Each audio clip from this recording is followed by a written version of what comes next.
June 13th, 2017.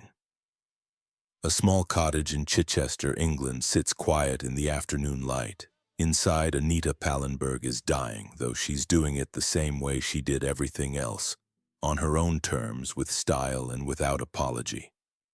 The kind of quiet that comes after decades of noise, after guitars have been unplugged and the parties have finally ended and the beautiful, terrible chaos of a life fully lived has settled into something resembling peace.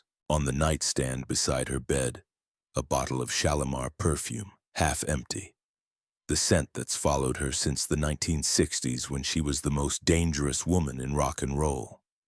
A silver ashtray, Italian, expensive, stolen from some hotel in Rome or Paris or Marrakesh during those years when the world was young and everything seemed possible and morality was just another convention waiting to be shattered.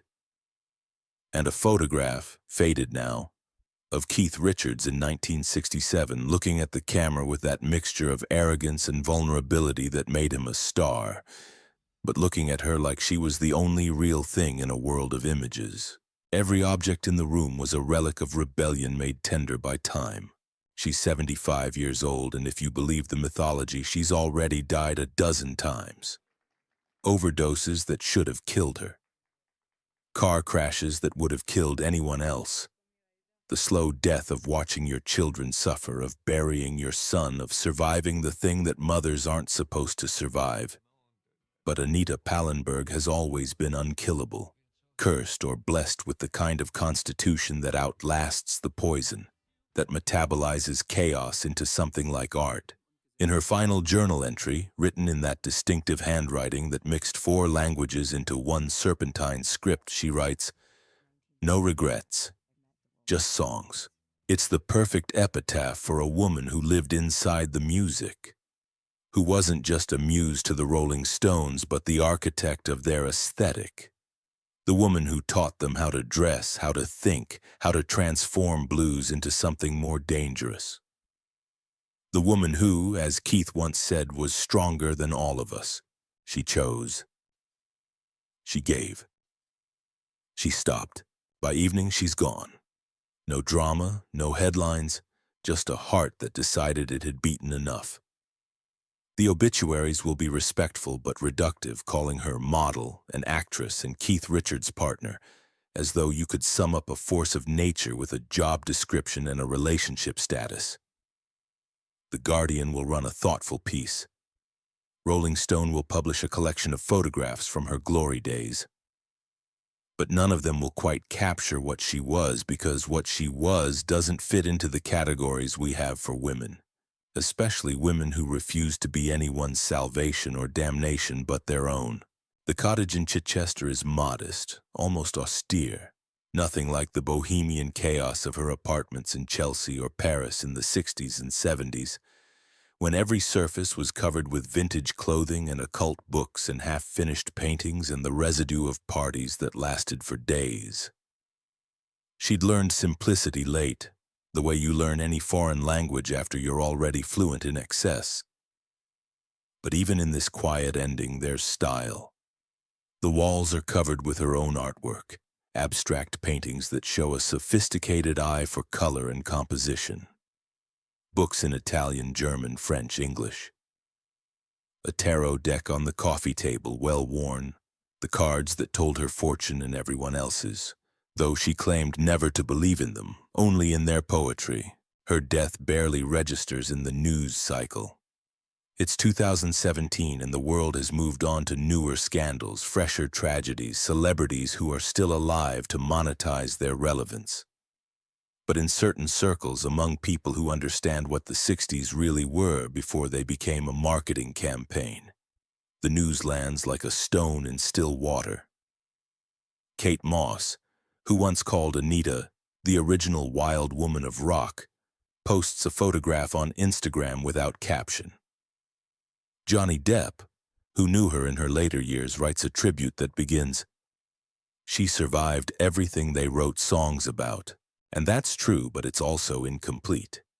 Because Anita Pallenberg didn't just survive the songs, she was the reason there were songs to survive. The world didn't hear the sound of her leaving. It had stopped listening decades ago, the moment she refused to be the tragedy it wanted her to be, the moment she chose survival over mythology. But for those who knew, who really knew, her death marked the end of something essential. The last link to an era when rock and roll was still dangerous, when beauty was a weapon, when women like Anita could walk into a room and change everything without saying a word. But to understand how Anita Pallenberg became the woman who could seduce the Rolling Stones, then outlive them, who could be called a witch and a muse and a genius and a disaster and be right about all of it, we need to go back to the beginning. To a girl born in Rome during a war who learned early that the world was chaos and the only way to navigate chaos was to become more interesting than it was. This is not a story about a groupie or a girlfriend or someone who basked in reflected glory. This is the story of a woman who created her own light and burned so bright that everyone around her had to wear sunglasses. This is the story of intelligence disguised as hedonism, of strategic wildness, of someone who understood that the most radical thing a woman could do in the 1960s was refuse to be saved. This is Anita Pallenberg. Not the myth, not the caricature, but the woman who looked at the Rolling Stones and thought, I can make them better, and did, and paid for it, and survived it, and turned it all into something like wisdom. Rome, April 6, 1942. Anita Pallenberg is born into a world at war, which seems fitting for someone who will spend her life treating peace like a brief intermission between more interesting battles. Her father is Italian, an artist and intellectual who fills their home with paintings and books and conversations about philosophy and aesthetics. Her mother is German, elegant and cultured, a woman who believes that style is a form of resistance, that maintaining beauty in wartime is its own kind of courage. The apartment in Rome is filled with contradictions: Italian passion and German discipline, art and intellect, chaos and order. Anita grows up speaking 4 languages before she's 10, moving between Italian, German, French, and English with the same fluidity she'll later move between identities and cities and lovers. She's educated, sophisticated in ways that have nothing to do with formal schooling, the kind of intelligence that comes from living in a house where ideas matter more than rules. But there's also darkness. The war leaves scars on everyone, even children born into its final years. There's hunger, not starvation, but the kind of scarcity that teaches you that nothing is guaranteed, that beauty and civilization are thin veneers over something more primitive. There's fear, the adult fear that seeps into childhood when parents try and fail to hide their terror. And there's the lesson that will shape everything that follows. Normal is an illusion. Stability is temporary, and the only thing you can count on is change. Young Anita is beautiful, but not in the conventional way that makes life easier for pretty girls. She's striking, unusual, the kind of face that makes people uncomfortable before they decide it's fascinating. She's tall, angular, with features that are too strong for prettiness but perfect for something more interesting. And she knows even then that her face is currency, a ticket out of whatever conventional life her parents might have planned for her. She's also wild, or learning to be. Not the performative wildness of rebellion for rebellion's sake, but the deeper wildness of someone who recognizes that the rules don't apply to her because she's already other, already outside. She experiments with everything. Drugs at 15, sex at 16, art and fashion, and anything that promises transformation or transcendence or just a different version of reality than the one she was handed. By her early 20s, she's modeling in Germany, then Paris, then New York.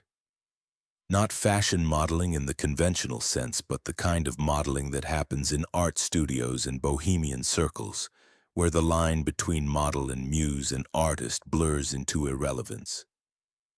She's photographed by people who see her as a subject, not a body, who recognize that there's intelligence behind those eyes, a mind working even when she's supposed to be just a beautiful surface.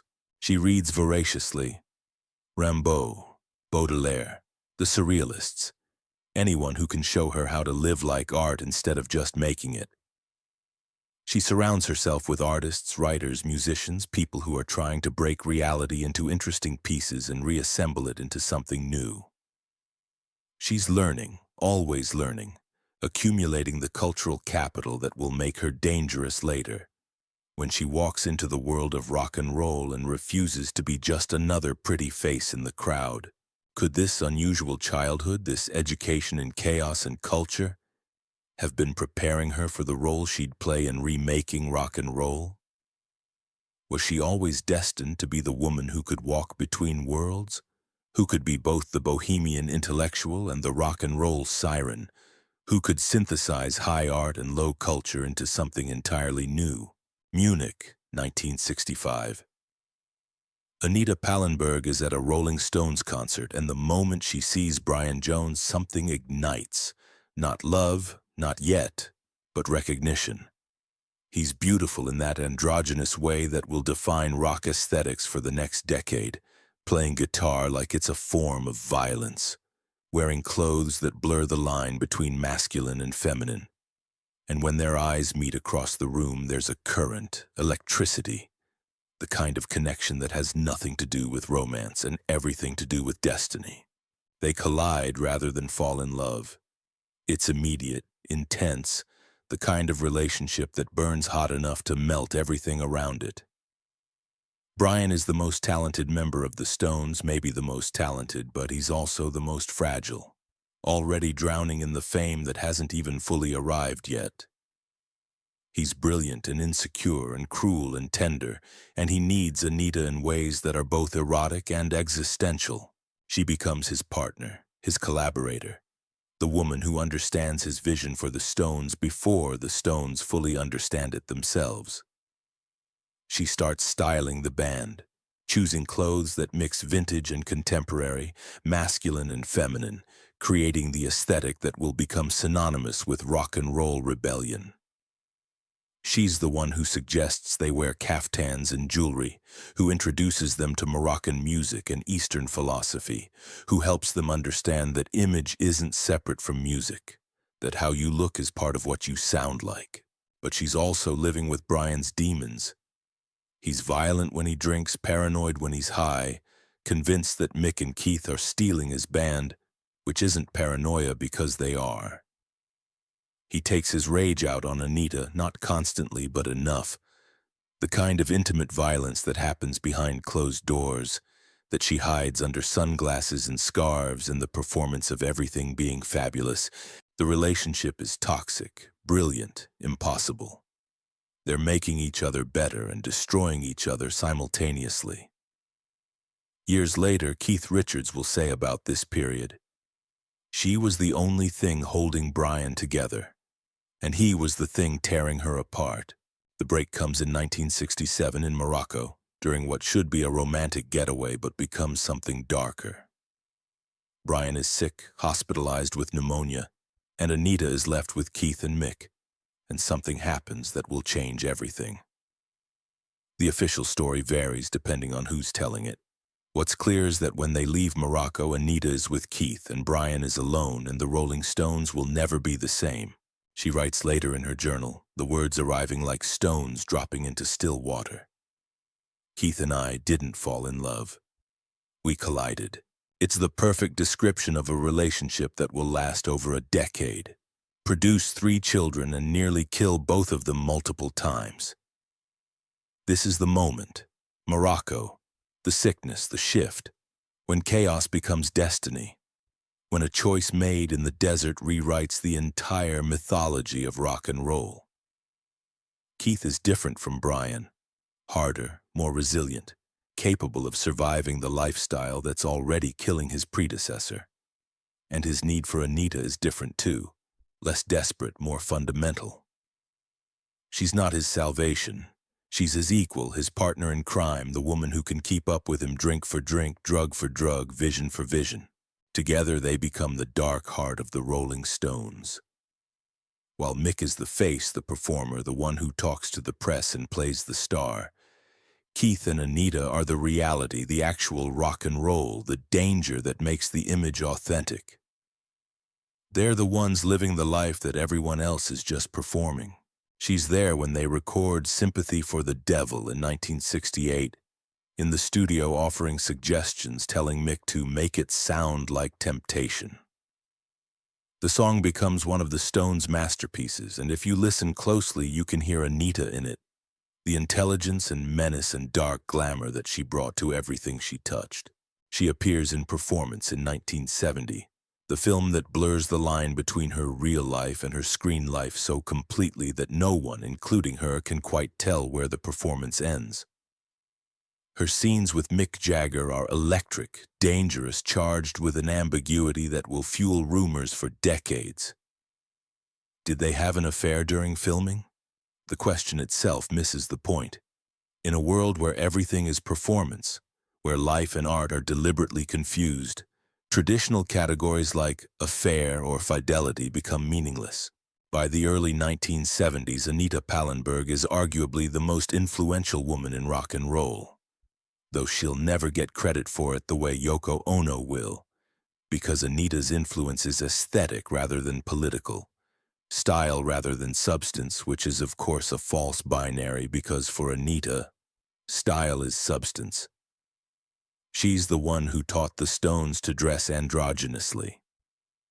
She's the one who introduced them to occult imagery and countercultural philosophy. She's the one who made them dangerous instead of just rebellious, who gave them the intellectual and artistic framework to be more than just a blues cover band, but she's also descending into the darkness that was always waiting for her. The drugs, which started as experimentation and enhancement, become necessity and escape. The lifestyle, which was exciting when she was in her 20s, becomes exhausting in her 30s. And the price of being the woman who never blinks, who never backs down, who never shows weakness, starts to compound with interest. Behind all that glamour, was there an unbearable loneliness that nobody saw? Was Anita Pallenberg, at the height of her influence, actually drowning in a chaos that had stopped being fun and started being survival? How many nights did she perform Strength when all she felt was fear? The 1970s unravel in slow motion, each year darker than the last. The drugs progress from recreational to addictive to life-threatening. Anita and Keith are using heroin regularly now. Not just experimentation, but full addiction. The kind that requires dealers and needles and the constant low-level terror of withdrawal. Their home becomes a place of beautiful decay. Visitors describing it as simultaneously glamorous and terrifying, filled with art and music and children and needles. The police are watching them, raid their homes repeatedly, arrest them, release them, arrest them again. It becomes a game, cops and robbers, except the stakes are real. Prison time, custody of their children, their lives. They're living the rock and roll mythology in real time, and the mythology is starting to eat them alive. Anita is still brilliant, still beautiful in that ravaged way that somehow makes her more compelling. Still the woman everyone watches. But she's also increasingly paranoid, convinced of conspiracies, seeing patterns that might or might not be real. Is she losing her mind or seeing too clearly? In a world of drugs and fame and constant surveillance, the line between paranoia and perception becomes impossible to draw. Then comes 1979, the year that will haunt her forever.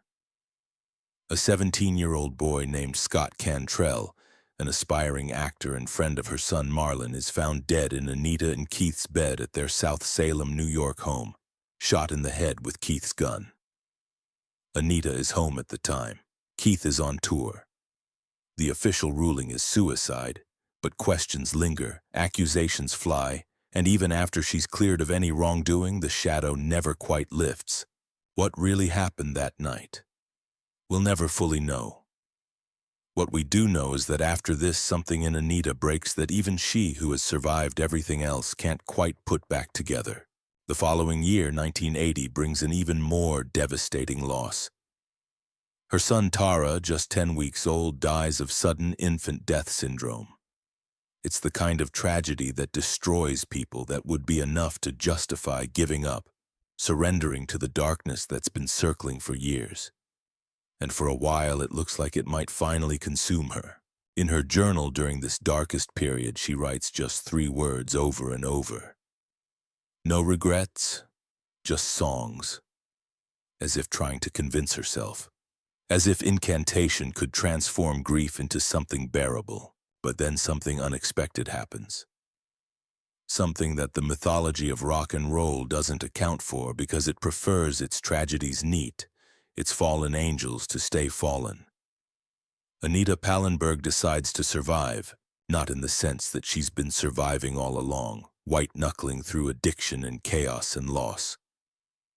But truly survive, which means change, transform, become someone new. She gets clean. It's not dramatic, no single moment of clarity, just a slow, painful process of deciding that she wants to live more than she wants to escape. She enrolls at Central St. Martin's in London, studying fashion design at 40 years old, sitting in classes with students young enough to be her children, most of whom have no idea who she is. She learns pattern making and draping and construction, approaches fashion the way she approached everything else in her youth, with intelligence and seriousness and the understanding that craft matters, that there's dignity in making things well. Her classmates who eventually learn her identity are shocked. The Anita Pallenberg? Here? But she's quiet, focused, no longer interested in being the center of attention, the most dangerous woman in any room. She's discovered something more interesting than chaos: discipline, purpose, the satisfaction of building something that lasts. On graduation day, holding her diploma, surrounded by students decades younger, she writes in her journal, "No regrets, just songs." This time she believes it. The incantation has become truth. She starts working as a fashion designer, creating clothes that show her sophisticated eye for line and form, her deep understanding of how clothing creates identity. She's still recognizable to those who know, still that striking face, but she's transformed herself from muse to maker, from the woman who inspired to the woman who creates. Her relationship with Keith ends, though they remain connected through their surviving children, Marlon and Angela. The split is quiet, undramatic, the natural conclusion of something that had been ending for years. They're different people now, or trying to be, and the chaos that bound them together no longer serves either of them. In interviews during this period, she's reflective, sometimes bitter, sometimes philosophical. The 60s weren't free love, she says in one memorable quote. They were expensive chaos. She's done the accounting now, added up what she paid for those years of living at maximum intensity, and she's not sure the balance makes sense. But she's also not apologizing, which would be its own kind of lie. Can anyone ever truly escape from the shadow of their wildest self? Or does it follow you, a ghost of who the world wanted you to be, making every attempt at normalcy feel like failure? Anita was finding out that escape isn't possible, but something else is: integration, acceptance. The understanding that you don't erase who you were, you build on it. You let it inform rather than define. By the 1990s and 2000s, Anita Pallenberg has become something unexpected. A quiet presence, a woman who lived through history and came out the other side with stories but no need to tell them constantly, wisdom but no desire to monetize it. She lives modestly, first in London, then eventually in Chichester, far from the scenes of her former glory. She maintains friendships with some from the old days. Keith certainly, though their relationship is complicated by history and hurt and the children they share. Mick occasionally, though there's always been tension there, questions about performance and power dynamics and who really controlled what in those glory days. But mostly she builds a new life with new people, artists and designers and students who know her work, but not necessarily her legend. She paints seriously now, creating abstract works that show real talent, real vision, She reads obsessively, the way she always has, still moving between languages, still curious about philosophy and art and the way meaning is made. She teaches occasionally, sharing her knowledge of fashion and design with young people who are trying to find their own aesthetic voice. Her children, grown now, speak of her with a mixture of love and pain. She wasn't always a good mother. How could she be, given everything else she was trying to be and survive? But she was present, real, never hiding her flaws or pretending to be someone she wasn't. Marlon, in particular, becomes her defender, pushing back against the narrative that reduces his mother to cautionary tale or rock and roll footnote. In 2001, when a journalist asks her about her legacy, she responds with characteristic wit. "People called me dangerous. But I was the only one who wasn't pretending."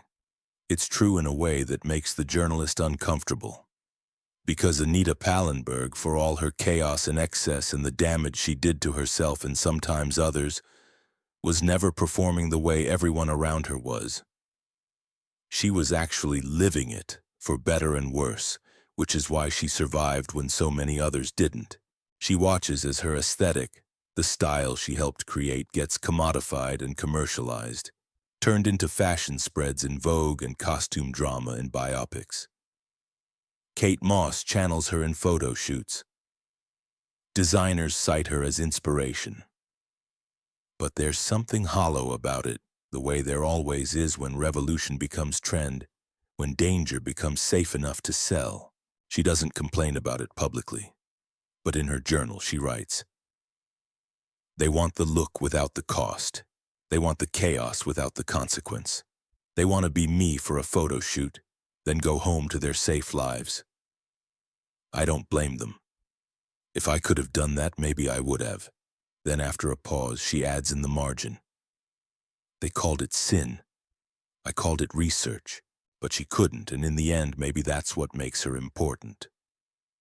She's proof that you can live all the way into the risk, pay all the prices, and still come out the other side. Not unscathed. Scars everywhere, visible and invisible, but whole in a different way, integrated, real. Her health begins to decline in the 2010s, though she keeps it private, telling only close friends and family. There's a certain poetry to it, her body finally claiming payment for all the years of abuse and excess, all the chemicals and chaos and stress. But she faces it with the same dark humor she brought to everything else. When a friend expresses concern, she laughs. You can survive anything if you can laugh while falling. In her final years, she continues to create, paint, design, think. She's working on a memoir that will never be finished, pages and pages of memories and reflections that try to make sense of a life that resists sense-making. She's not interested in score settling or reputation rehabilitation. She's trying to understand how it all happened, what it meant, whether the woman she became justified the girl she was. The last interview she gives is to a small arts magazine in 2016. The interviewer, young and clearly nervous, asks the inevitable question, "Do you have any regrets?" Anita considers, takes her time, then responds, "I survived everything they wrote songs about. That's not a boast, it's just a fact. The question isn't whether I have regrets.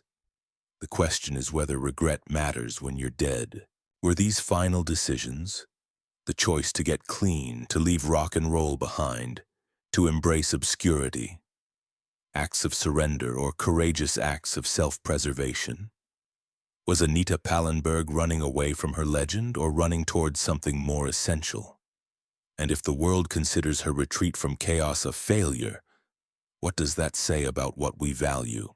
She dies on June 13, 2017, peacefully in her cottage in Chichester. The circumstances are undramatic, which is itself a kind of triumph for someone whose life was so defined by drama. Her children are with her, a few close friends, and the cottage, which she'd filled with her own artwork and the books she loved and the remnants of a life fully lived, provides a quiet stage for her final exit. When they clean out her belongings, they find journals spanning decades, written in that mixture of languages, full of observations and confessions and dry wit. They find photographs, thousands of them, documenting not just the famous years but everything after, the quiet decades that nobody paid attention to. They find clothing she'd designed, never shown, too personal or too strange for any market but her own aesthetic vision. And they find that final journal entry. No regrets, just songs. The funeral is private, small, nothing like the media circus that would have attended her death decades earlier. Keith is there, tears streaming down that famous face, unable to speak. Mick sends flowers and a note that's never made public. Marlon speaks, talks about his mother as an artist and a fighter and a woman who refused to be reduced to anyone's narrative but her own. A few outlets run appreciations, calling her the sixth stone, the woman who shaped rock aesthetics, the forgotten muse. But these labels, even the generous ones, miss what she actually was. An artist in her own right, someone who chose life as her medium and chaos as her palette, who created something that couldn't be captured in any single work but existed in the totality of her presence. Kate Moss posts on Instagram a photograph of Anita from 1967 in Marrakech wearing a bohemian dress, cigarette in hand, looking at the camera with that expression that's simultaneously invitation and warning. The caption is just an infinity symbol. The comments fill with people who have no idea who this woman is but recognize something essential. This is what freedom looked like before we learned to fake it. The fashion industry, which had mostly forgotten her, suddenly remembers. Exhibitions are planned, documentaries commissioned. The Victoria and Albert Museum expresses interest in her clothing designs, the ones she made in her student years and after, recognizing their historical and aesthetic value. It's the typical pattern, ignored in life, valorized in death, as though we can only appreciate what we no longer have to reckon with directly. But among those who knew her, who actually knew her, there's a different kind of remembering. The young designers she mentored remember her generosity, the way she'd spend hours explaining technique, sharing what she'd learned without ego or gatekeeping.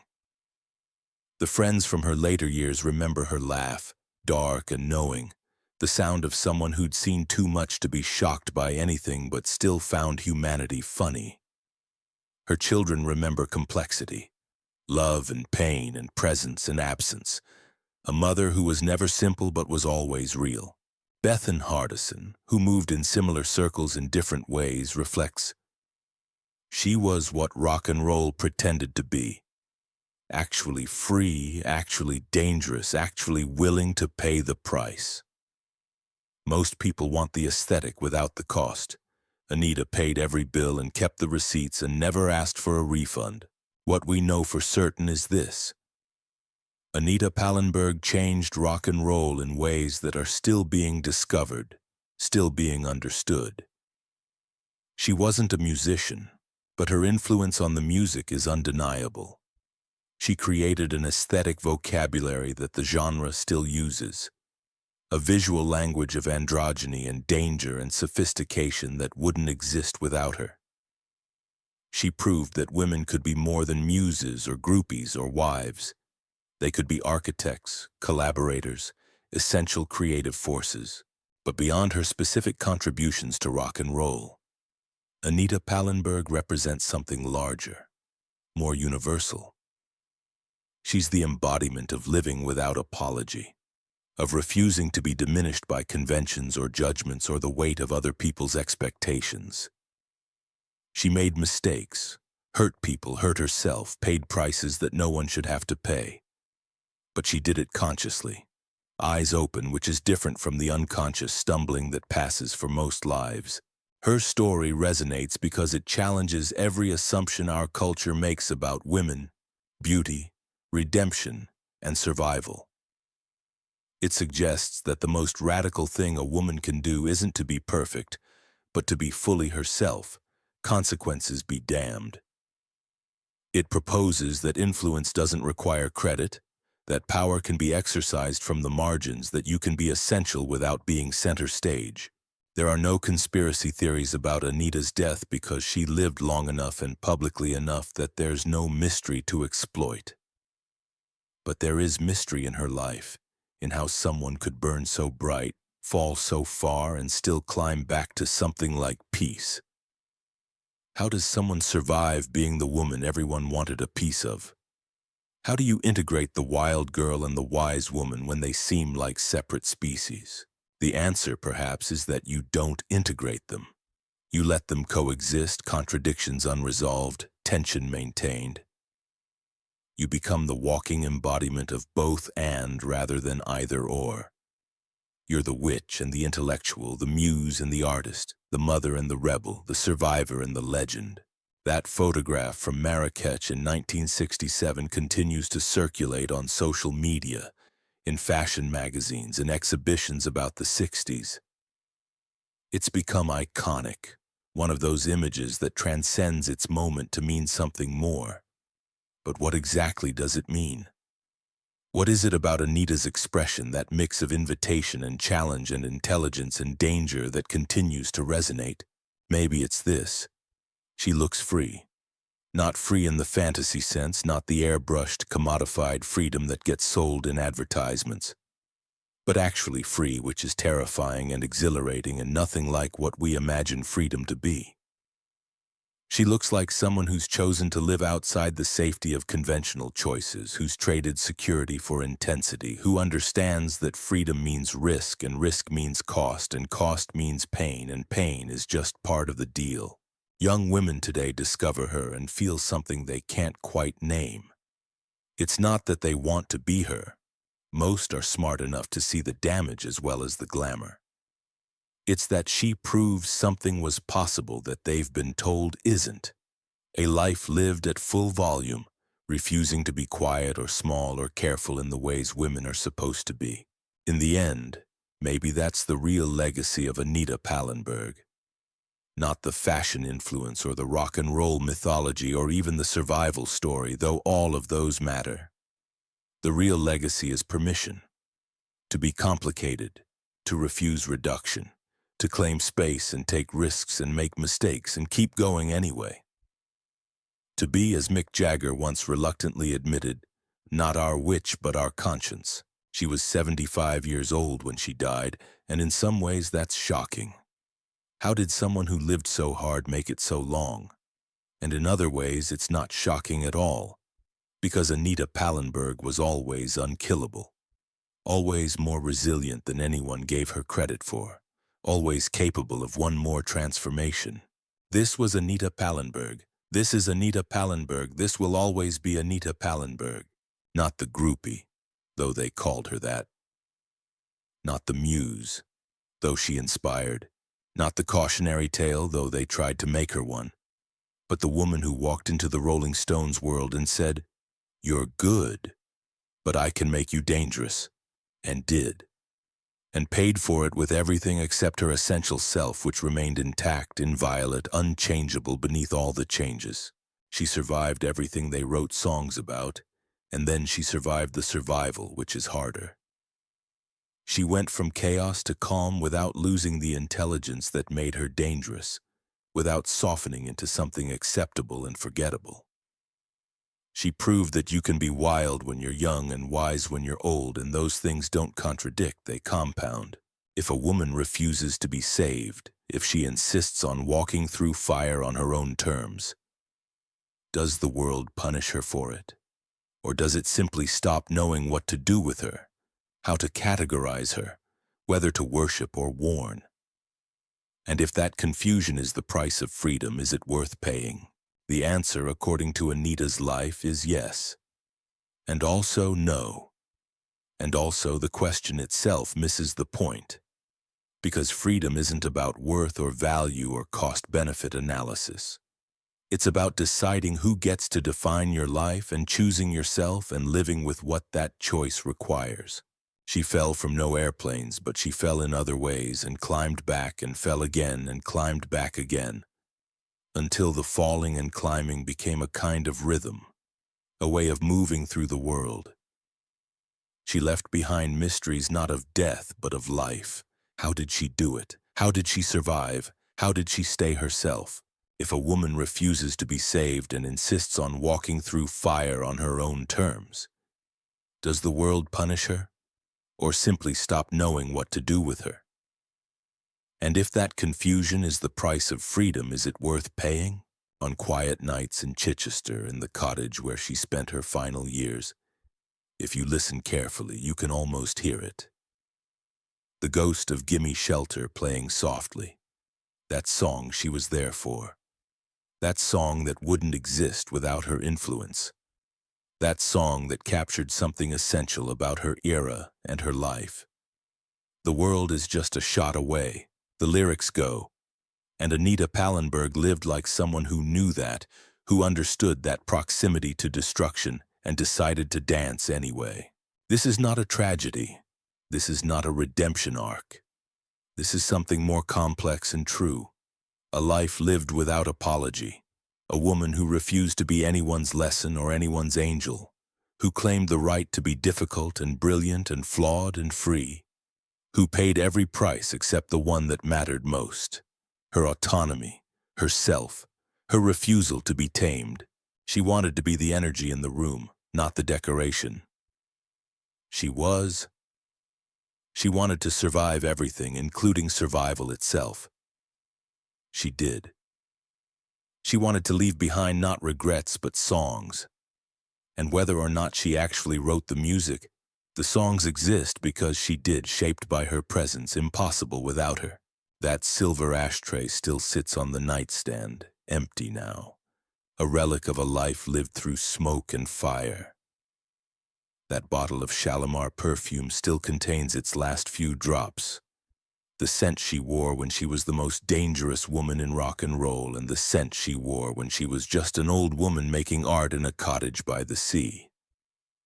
That photograph of Keith, young and beautiful and looking at her like she was everything, remains as evidence that once, for a moment, she was. No regrets, just songs. And somewhere, someone puts on Sympathy for the Devil.